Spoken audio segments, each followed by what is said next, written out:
If you've ever burned through more than 2 matches trying to light your pipe and wondered what you were doing wrong, this video is specifically for you.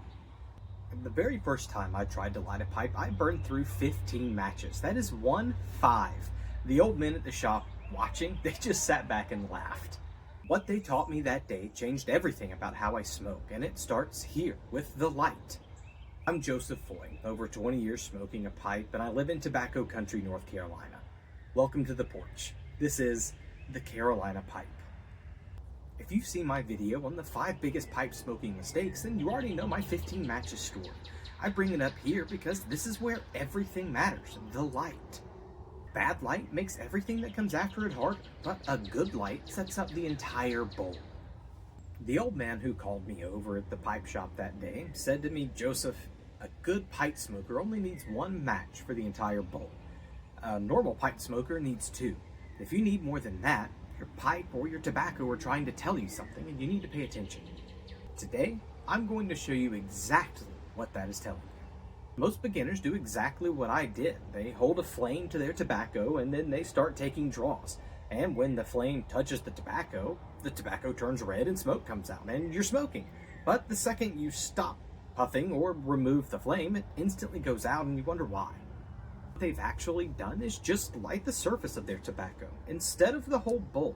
And when the flame is removed, the ember dies because it has no heat or depth to sustain itself. That's why your pipe goes out in the first 5 minutes, not because you packed it wrong or not because your tobacco's bad, but because it was never actually lit in the first place. There are actually 2 lights in pipe smoking, and most people only know 1. The first is called your char light. The only purpose of the char light is to prep the top of the tobacco and even raise it up a little bit so that when you tamp it down, you've got a nice bed of ash waiting for your next light. I figured breaking out my church warden is the easiest way to show you up close. Here's how you do it. So you're going to hold your flame about 1/4 to 1/2 inch above your bowl. While you're doing so, you're going to take slow sips in and move the flame in a circular motion, like this.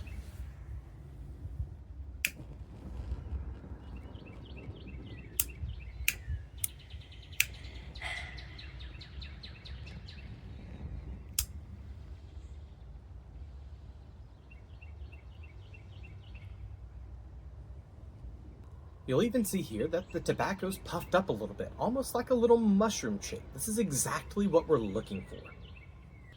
Next, we're going to take our tamper and just lightly, with the weight of the tamper itself, lightly push down the crumpled edges, all of the brown bits,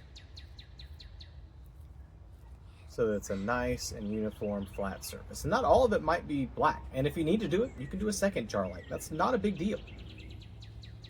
In fact, I'll demonstrate it.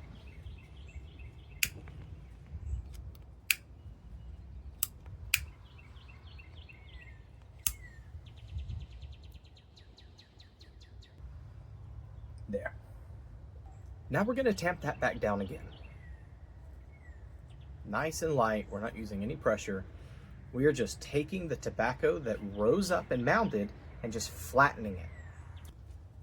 This second light is called the true light, and it follows the exact same steps the char light did.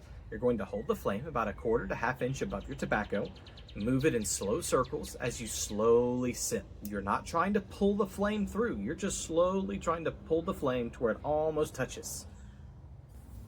But this time something different happens. The flame touches a bed of charred tobacco that's already been tamped back down, and the flame has somewhere to go now. And instead, it goes a little deeper, creating a true light instead of just burning superficially at the surface. Now, I'm going to show the second or true light and demonstrate that we should end up the goal being an even ember across the entire surface. Not just in the middle, not just in a corner, but we want all of it evenly glowing.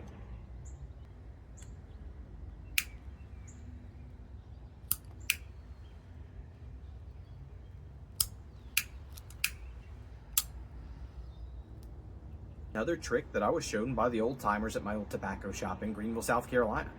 And you'll even see it in movies and pop culture references, so this did not originate there. But if you feel your flame start to go out, You can cover it with 2 fingers and draw in and lightly raise it like this.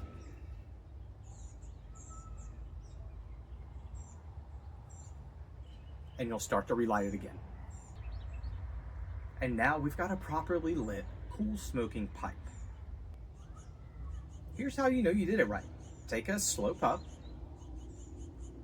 and then set your pipe down for 10, 20, maybe even 30 seconds.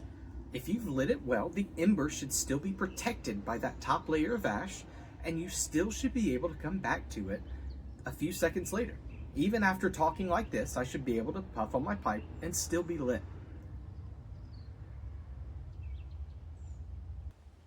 A properly lit pipe should be able to stay lit without being smoked 30 to 60 seconds easy.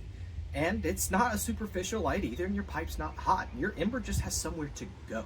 This is a living coal, and you created it sitting right inside your bowl. Now I'll take a second for a quick note on tools. Matches or lighters.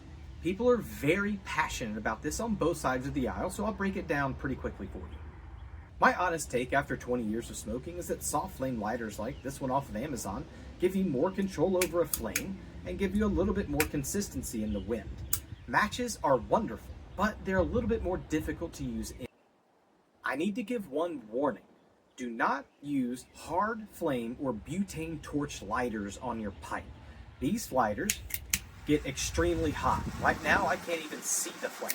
They're perfect for cigars or for starting fires or any other uses you might have, but they superheat the tobacco on top of your bowl, they scorch the rim of your bowl, and they can even heat and scorch through the side of your bowl as well. Please use caution when using these. There are some techniques where pipe smokers use butane torch lighters to light their pipes. Those are very experienced pipe smokers. When you're just starting out, stick with soft flame only. 2 lights. Char light and a true light, and that's all it takes. Hover the flame, move it in slow circles, and sip. Tamp down the tobacco that rose up, and do the same thing again. Then extinguish your flame, tamp a final time lightly, and sip slowly. This is exactly how that old man at Boda's Pipes and Cigars in Greenville, South Carolina showed me 20 years ago, and it's the majority of the way I do it still. Tomorrow, I'm covering pipe rotation, and why one pipe is not enough, and how to build a rotation that improves every bowl that you smoke. I'll see you tomorrow. I'm Joseph Foy. This is the Carolina Pipe. Welcome to the porch.